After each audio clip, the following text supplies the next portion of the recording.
My stepsister spread rumors everywhere that I bullied her, forcing me to drop out of school. My stepmother acted nice but tried to manipulate me and turn my mom against me. In the end, I was raped by people they arranged. My mom ran around trying to seek justice for me, but died in a car accident on a snowy night. Reborn back to the first day of school, I found my stepsister in an empty bathroom, cutting up her princess dress with scissors. You did this, you know? I shoved her head into the toilet. I've killed before, served 2 years in prison. This is what I did, got it? First day of school, empty bathroom, Christina was humming a tune, cutting up her princess dress with scissors. Do you know why this dress looks like this? Because you were jealous and tore it apart. Christina is my stepsister. We're almost the same age, just a few months apart. But she dressed like a porcelain doll and I was fat and ugly. When I was 5, Dad divorced Mom, and this illegitimate daughter took my place. We ended up at the same high school. I didn't plan to do this to you, she said, but you showed up and annoyed me. She smirked. If I cry to the teacher and say you bullied me in the bathroom, do you think she'd expel you? You sure there's no one around? I asked. Of course, Christina chuckled. No one will back you up. Great, I said, grabbing her by the neck and dragging her into a stall, shoving her head into the sink. In my past life, thanks to her and her mom, I desperately learned self-defense to chase away my fear. Back here, I found out that this demon had a neck that broke easily. Controlling her was a breeze. Christina screamed and struggled. I lifted her up. How's the toilet water taste? Are you insane? Didn't you say I bullied you? Cutting a dress is nothing, eat shit, I said, shoving her head back in. In the past life, she spread rumors, ruining my reputation, leaving me with no friends, then openly bullied me. Not only did she bully me, she framed it as if she were the victim. This time, I planned to do everything she did to me, right back at her. Christina ran out crying. Soon, I was called to the office. The teacher asked me, Jenny, did you do this? I nodded firmly, eyes red. The teacher was startled by my straightforwardness. Christina interjected, crying, we're stepsisters, and she's jealous of my dress. She hit me and shoved me into the toilet. I lowered my head. She has dresses and Dad picks her up. The teacher understood our family dynamics. I'll call your parents. Mom and Dad arrived quickly. Dad slapped me right away. Is this how you treat Christina? Why are you hitting her? Mom cried, hugging me. Look at what your daughter did. Calm down, let's talk. Stepmom Susan gently calmed Dad. She looked well-kept and elegant, making Mom seem weathered and unreasonable. I didn't mean to. Christina said I was fat and ugly, that's why Dad didn't want me or Mom. I thought if I wore the dress, I'd be pretty too, I just wanted to borrow it. I didn't know it would tear, or that Christina would fall in the toilet. I am sorry. Dad faltered, looking away. Christina screamed, you're lying. You pushed me in. Christina also said that unkempt women deserve to have their men stolen. I'll end up like Mom. I don't want to be like you, Mom, I cried. Look at Auntie, she's so well kept by Dad, while you carry bricks to support me. Mom's anger blazed. You won't be unloved. I want you. The teacher said, your family has issues, let's call it off this time. Don't let your parents' conflicts affect you. Teacher, she hit me. How can this be called off? Christina objected, I want her expelled. I don't want to see her at school. I instantly knelt down, banging my head on the floor. Sorry, Christina. I didn't mean it, forgive me this time. My mom works hard to send me to school, I can't drop out. Please. The teacher hurried to lift me. With teary eyes, she comforted my crying mother. Jenny won't drop out. I'll apply for a subsidy, her tuition will be free. Stepmom, not wanting to lose face, reached for my hand. Jenny, I'm sorry. Christina shouldn't have said those things. Auntie will buy you dresses. Christina ran out crying, in disbelief. I wiped my tears and smiled, really? Thanks, Auntie. Stepmom Susan took me shopping for clothes. "See all these snacks?" she said, showing off a bag of food. "We shop like this every week." As a 15-year-old, would have drooled and envied her, hoping she'd throw me a bone. She used small favors and pretend kindness to lure me away from Mom, into her home. Then she ruined my life. "In this life," I asked, "why didn't you ever buy me any?" Stepmom paused. "I'm Dad's daughter too, he wouldn't ignore me." "Christina said you told Dad not to care about me." "Is that true?" Stepmom forced a smile. "Of course not, she's lying." "You're so nice," I said, hugging her waist. Stepmom patted my head. "Look at this terrifying woman." To save face, she wouldn't care about her bullied daughter, just to appear as the perfect stepmother. She had to be prettier than Mom, more generous than Mom, more favored by her daughter than Mom, so she, the mistress, could replace my mom righteously. That evening, I wore my new clothes and carried some food back home. My mom was stunned. "So much food? Where did it come from? Did they buy it for you?" I peeled a piece of chocolate and popped it into her mouth. "We'll have this every week. This time, I won't let myself be tempted by my stepmother and let my mom be abandoned again, dying in a snowy night trying to help me." I was going to steal money from that cheating couple to support her. Christina's first day of school, she ran around in a dirty dress, becoming a laughingstock. Everyone knew she was the daughter of a mistress. She didn't become a campus celebrity this time. This made her meet some delinquents outside of school earlier. In my past life, she and her delinquent boyfriend used to beat me every day, take my money, and even left a scar on my face. I saw them whispering while looking at me, and I knew that day was not far away. I told a butcher I knew well, "Uncle, we have a school project. I want to experience setting up a meat stall with you for a day." "Your teacher allows you to do your school project here?" "The teacher asked us to find our dream job." I lowered my eyes. "You know my family's situation. Christina always forces me to drop out. If I can set up a meat stall, at least my mom won't go hungry." The butcher sighed. "Come on then." The next day, as soon as I left the school, the delinquents followed me. I quickly walked to the butcher's stall, put on an apron, and picked up a butcher knife. The meat stalls lined the street, selling the freshest beef. The smell of blood was strong. A huge cow head, still with open eyes, lay at my feet. My leather apron was soaked in blood, glistening. I sliced through the meat, splattering blood onto my face. All around me, on the cutting board and in my hands, was fresh, still jumping meat. I stared intently at the delinquent's knife after knife. I finally chopped the twitching muscles into mince. The delinquents scattered in fear. I never saw them again. Not only did they run away, but Christina also started avoiding me. One day after school, I pulled her into the equipment room at the end of the hallway. "Why are you avoiding me? Weren't you planning to have people beat me up?" Christina screamed, and I slapped her. "Shut up." She cried, "If you dare touch me, Dad will send you to jail."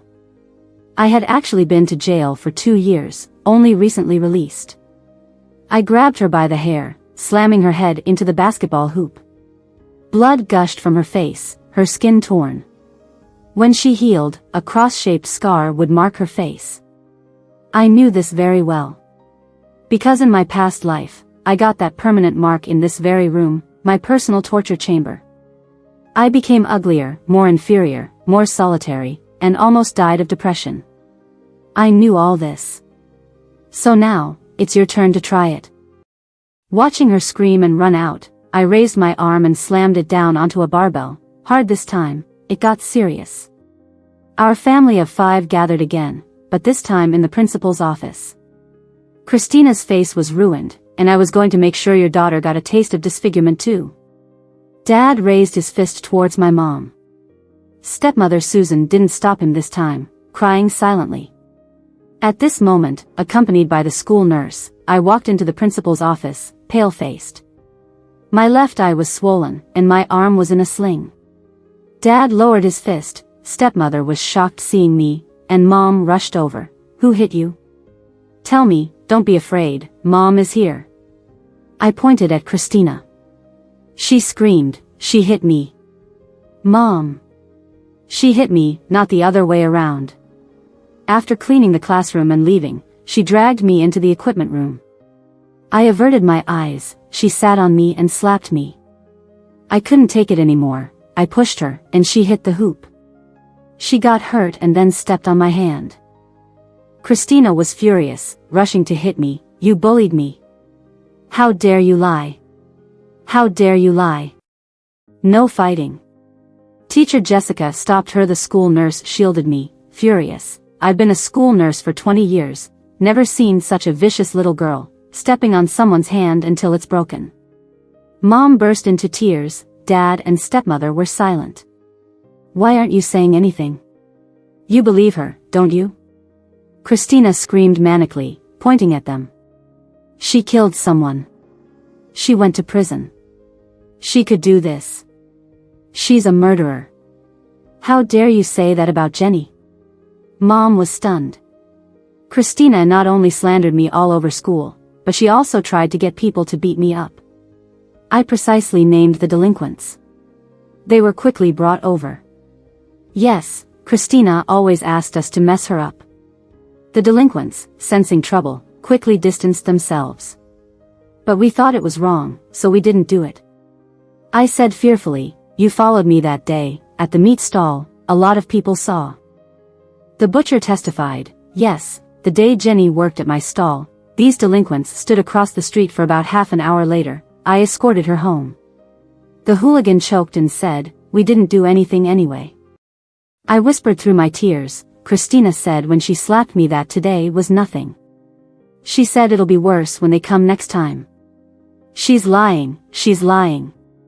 She's the murderer. She has killed someone and been to jail. I'm the one who needs protection. Enough. The teacher stood up from behind the computer. Jenny has never committed a crime. Christina, you are such a habitual liar. The butcher uncle pointed at my dad. Even if you remarry, don't be so biased. Everyone outside the school has heard about it. Jenny isn't your daughter? How can you treat her like this as a father? The principal and teachers verified the rumors about me and held a short meeting. They finally told my dad, your family situation is too unusual.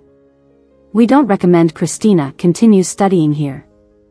If you insist, she might face disciplinary action. Yes, if she doesn't leave, she'll get a record for bullying other students. Christina cried and fainted, while my dad signed the transfer papers. My stepmother came over and hugged me in front of my mom. Jenny, Christina didn't mean it. It's just you haven't been home for many years, and the relationship has grown distant. You should visit your dad and her more often. Okay, Auntie. I hugged her waist. Her hands were cold.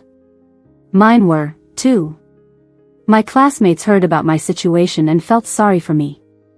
When I broke my arm, some even took care of me. Sorry, we heard a lot of bad things about you before. We thought you really killed someone. It's okay, I said. On the day Christina transferred schools, I posted all her heroic deeds on her new school's forum using an anonymous account. That's how the rumors about me had spread before. I believe Christina is ruined now. I took out an old photo of a happy family of 3, cut out the princess-like girl in the middle, and looked at my dad and stepmother. You two are next. My stepmother invited me to live at her house, but my mom disagreed. I said, Dad and Auntie's house, the villa they live in now, you decorated it. You held me and took me to the construction site every day, watching it go from bare bones to furnished. We got kicked out before we ever lived there, not even for a single day. Mom, I want to see the house. Mom hesitated and with teary eyes, she let me go. That day, I stepped into the home I had never been to before. It was indeed luxurious. My stepmother settled me into Christina's room. Christina lives at school and only comes home once a week.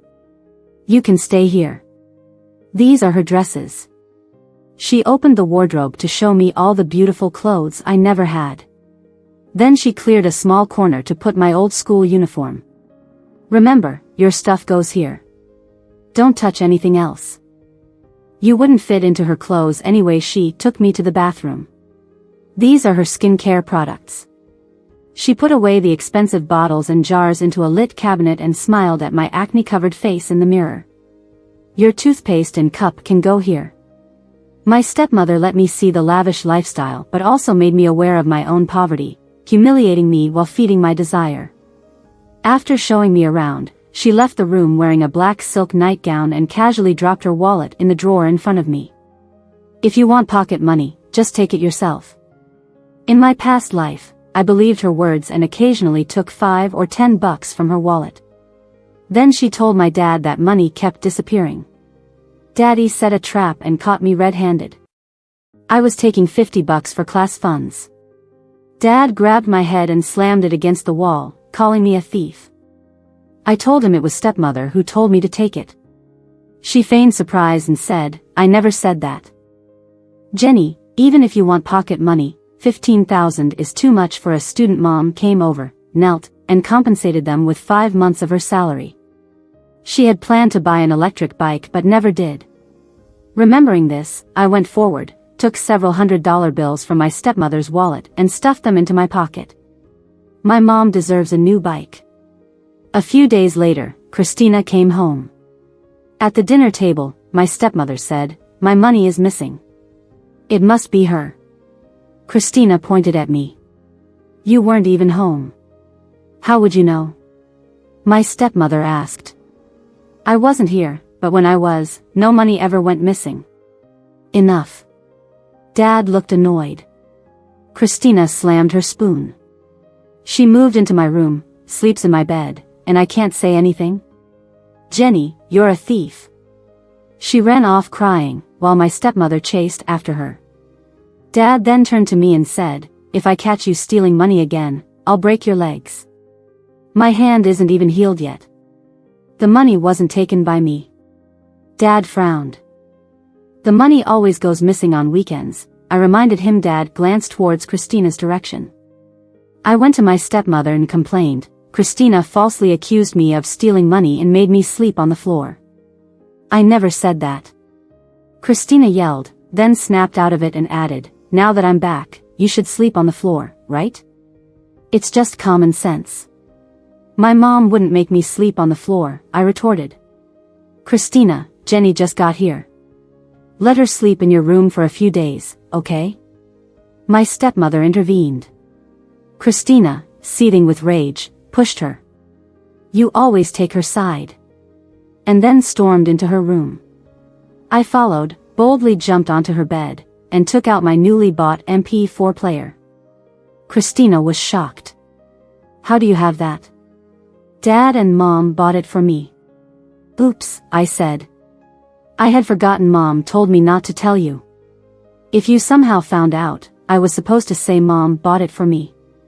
Christina almost jumped out of bed to confront me but stopped. They didn't get one for you because they didn't want it to affect your studies. Don't overthink it. Christina clenched her fists. I applied one of her expensive face masks and put on my headphones to read a novel. A few days later, I casually mentioned on her school forum, new girl Christina seems quite well off. Everyone chimed in, and someone posted a picture of her holding an MP4 player. I showed the photo to Dad and cried, how does Christina have so much allowance to buy an MP4 when I don't get any money? Dad's face turned stormy. By the next weekend, a big incident occurred at home. Christina got caught stealing money by Dad. Dad beat her severely. Didn't we give you money? Why are you stealing at such a young age? Christina cried, you took Jenny in and let her use my room and my things. She has an MP4, and I don't. Why can't I take some money? What MP4? I put down my old backpack and wiped sweat with my uniform sleeve. I thought only your school had those. I've never even seen one. Stepmom gave me a cold look. Maybe she does have one. She searched my bag and room but found nothing. I shook my head regretfully. Maybe Christina saw her classmates with those and wanted to be like them. She's lying.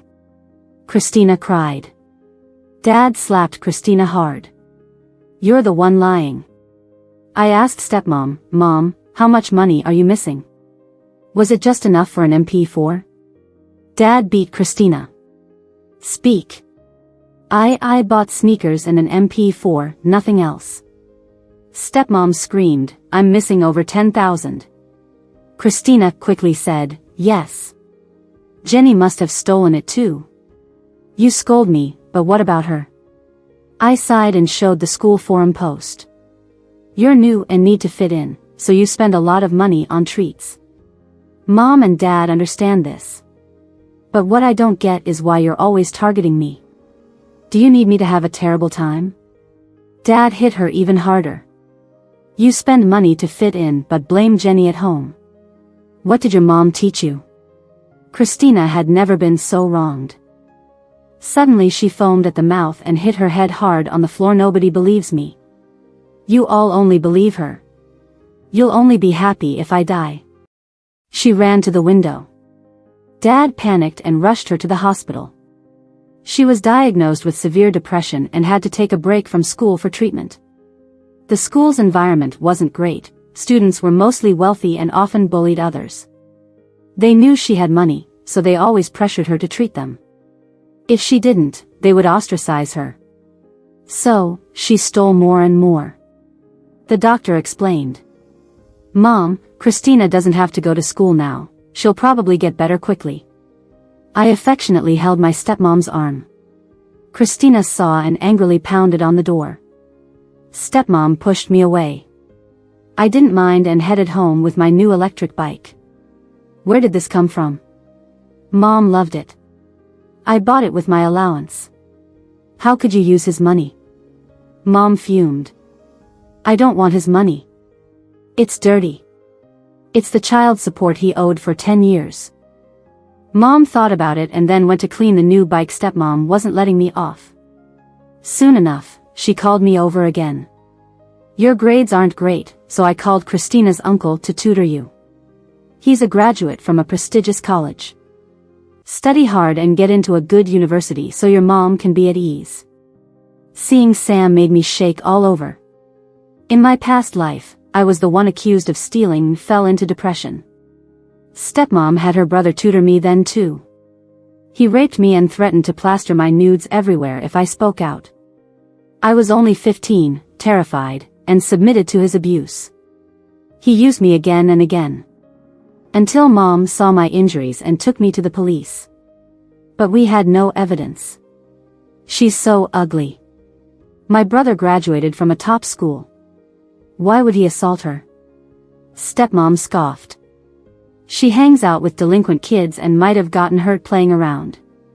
Sam got off scot-free. Christina spread the story, saying I seduced her uncle and tried to frame him.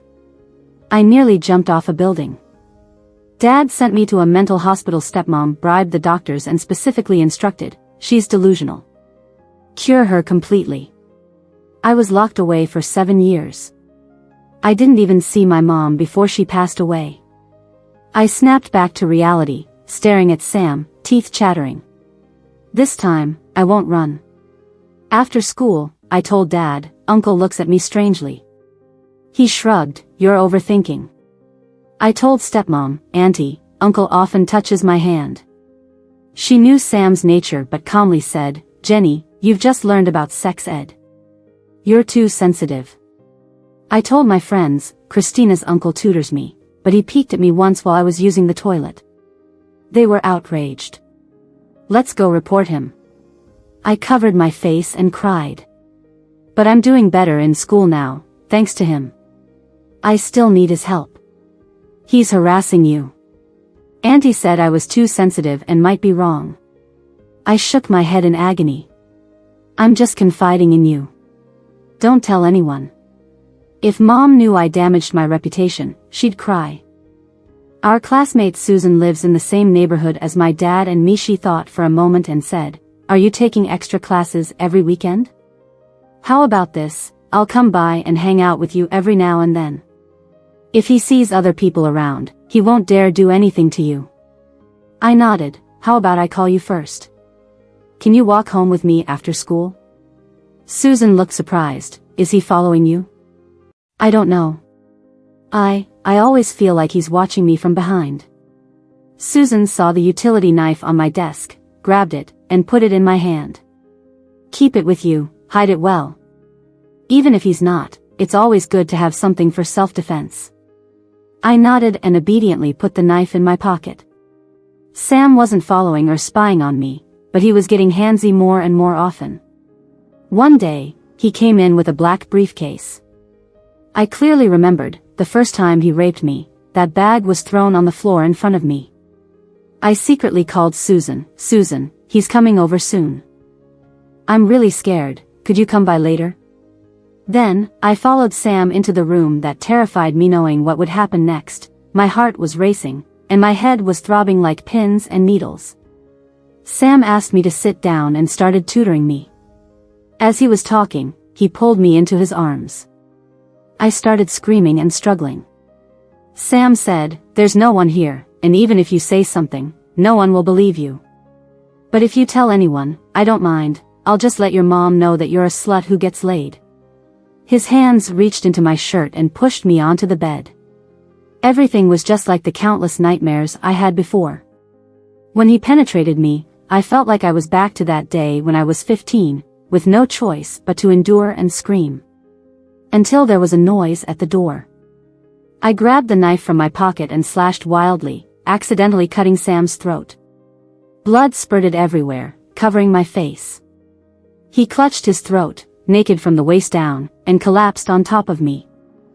The world went silent as Susan screamed. I knew my nightmare was over. Just like in all my prayers from another life, I ended him myself. The nightmare that haunted me all my life was now just a dead weight on top of me. Outside the police station, I was wrapped in a jacket, trembling beside my mom. Not far away, my stepmother was holding Sam's body, crying her heart out. Susan stayed calm. He was assaulting Jenny. She fought back with a knife, and accidentally cut his throat. She still killed him. It's murder. My stepmother screamed. Dad stepped forward and slapped her hard, then kicked Sam in the crotch. You know what kind of person your brother was? You must have known this day would come when you brought him here. You just didn't think Jenny would fight back with a knife. Where'd you get that knife? The police turned to me. It's an art class utility knife, everyone has one. We suggested she carry it. Susan said. Sam harassed her and followed her.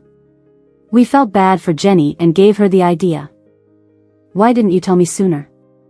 Mom cried through tears. I said, and told me to study hard, said if I didn't get into college, Dad wouldn't want me anymore. A family of whores. Dad slapped my stepmother again. She collapsed to the ground, staring blankly at Sam's body. He was dead, the sheets still tented. Finally, I was examined, a torn and bleeding lower body, with Sam's DNA in the semen inside me. With Dad and Susan's testimony, I was cleared as acting in self-defense. For the sake of my reputation, the police sealed the case, and Susan swore never to mention it. Dad gave Mom a lot of money to look after me, hinting that he often argued with his new wife. She's nothing but a money drainer. God knows how much she's stolen over the years for her family, and they even built houses for her dead parents. Now she's blaming Jenny for her brother's death, constantly saying she'll die too, Dad said angrily. One day after school, instead of going home, I went straight to a karaoke bar and booked Floria. You requested me? Floria, just a couple of years older than me, had permed hair, wore revealing clothes, and smoked skillfully. I pushed money across the counter. 2 hours, an outing. Floria, seeing a girl by herself, seemed puzzled but agreed and followed me to a motel. What do you want? She asked. I need someone to talk to. I climbed onto a chair, hugging my knees, and told her about Sam raping me and how I killed him.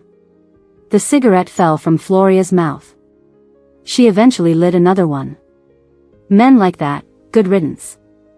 Though the police kept my case confidential, word got out at school, surely due to my stepmother stirring things up. She said it was all my fault, that I seduced him. Do you think it really was my fault? I asked. Floria's face turned cold, awkwardly comforting me for a while.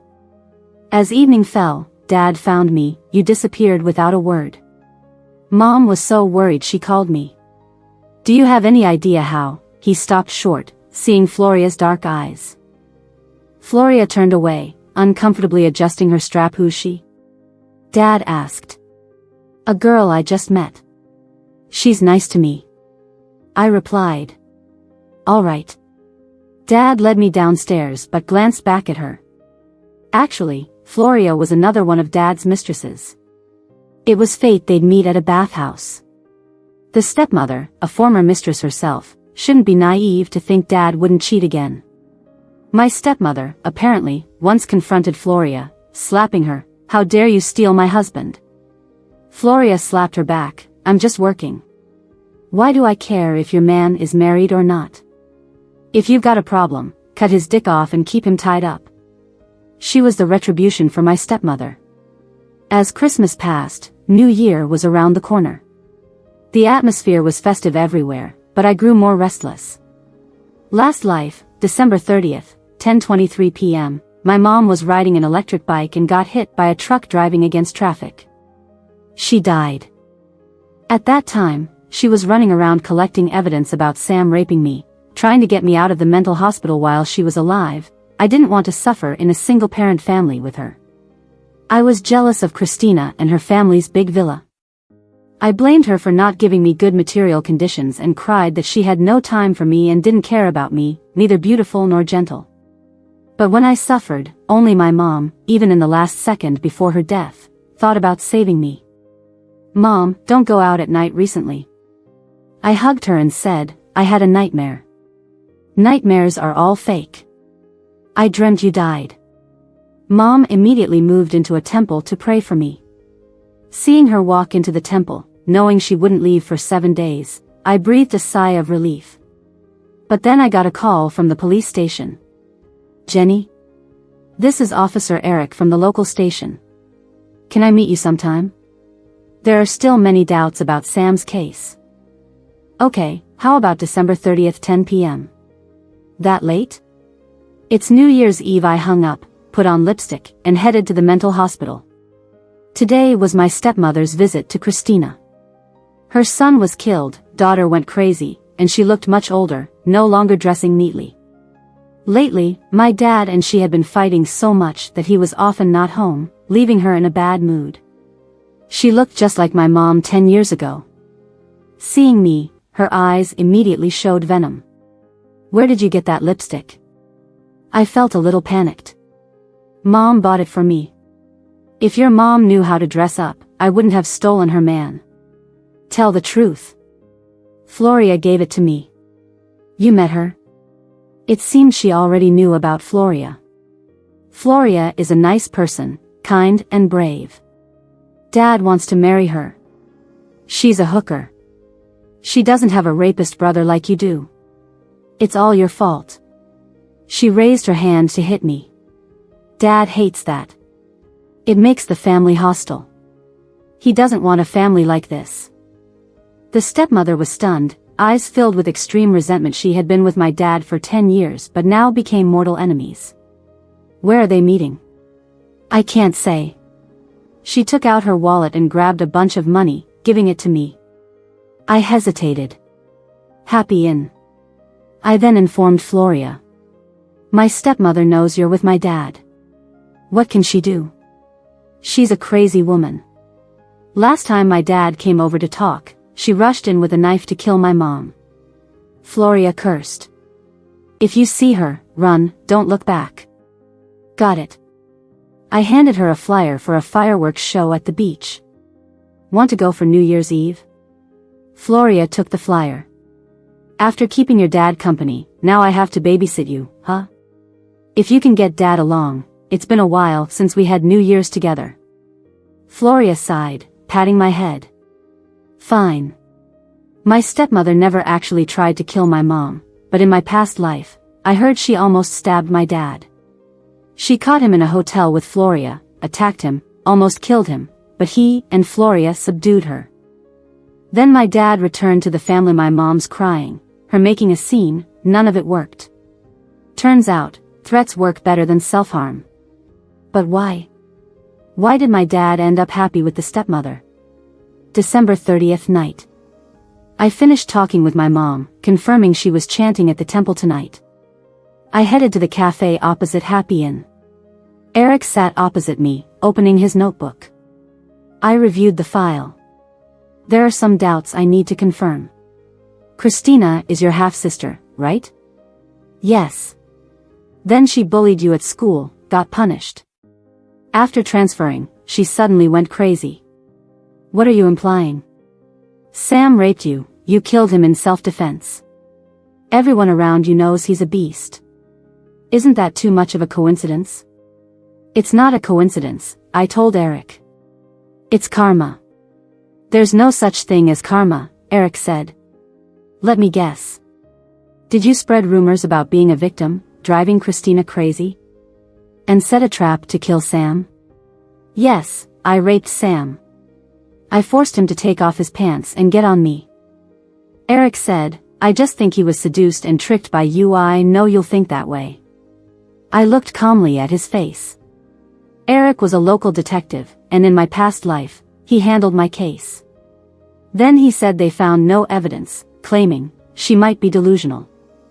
At that moment, the customers around started whispering, looking at Happy Inn across the street. I saw Floria running out wrapped in a towel, barefoot. I reminded Eric, something's happening across the street.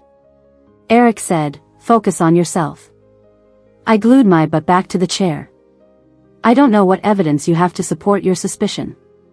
I don't, Eric said. But I'll be watching you.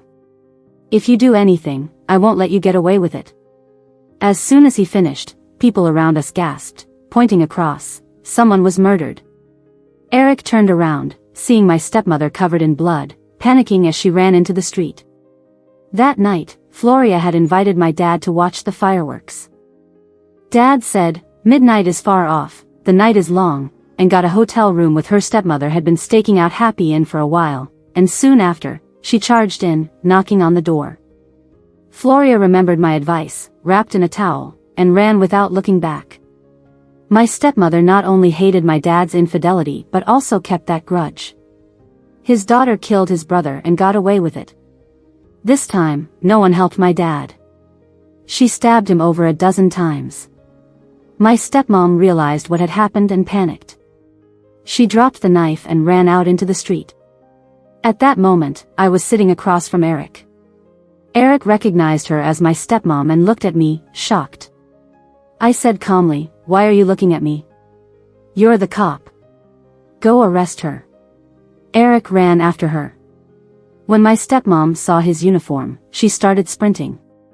I looked at the clock on the wall. It was 10:23 a.m.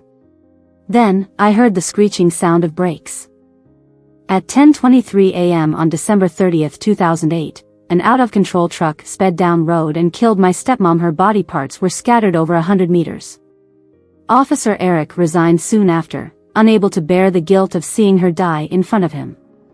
He blamed himself for her death and could no longer save anyone. I met Floria once and gave her $100,000. I told her, stop being a prostitute. She didn't ask where the money came from or why I was helping her. She just smoked her cigarette and said, my dad's a gambler. Gambling's a disease, it can't be cured. Just go. Floria took the money and disappeared from the city. A few years later, I saw her again on a study abroad program page. She was wearing a lab coat, looking calm and collected, without a hint of her past life. My dad was taken to the hospital, and a few days after my stepmom died, he passed away too. On the day of the funeral, I went to see Christina. I told her, Dad and Mom are dead. After a pause, I added, I mean, our dad and your mom are dead. Your mom killed him, and then she got hit by a runaway truck. You're an orphan now. Christina rushed at me, pounding on the door, wanting to tear me apart. I just looked at her. In a past life, it was her mom who delivered that line to me. Being on the other side of the door felt pretty good. The doctors came in to restrain her and gave her a sedative. Now that our parents were gone, Christina and I shared the inheritance. I was in charge of her trust. I told the doctors I would make sure her medical bills were paid on time every month and that she should get the best care available. Do you understand? The doctor nodded. I walked out of the mental hospital, and my mom was outside, waiting with her new electric scooter. I climbed onto the back seat and hugged her waist. "Mom, if I were a demon, would you still love me?" She was startled but then said, "You're not a demon. You are my dearest daughter." Yes, Mom spent her whole life loving May, wouldn't miss it again. I hugged her waist tightly, listening to her laugh and say, "Let's go home."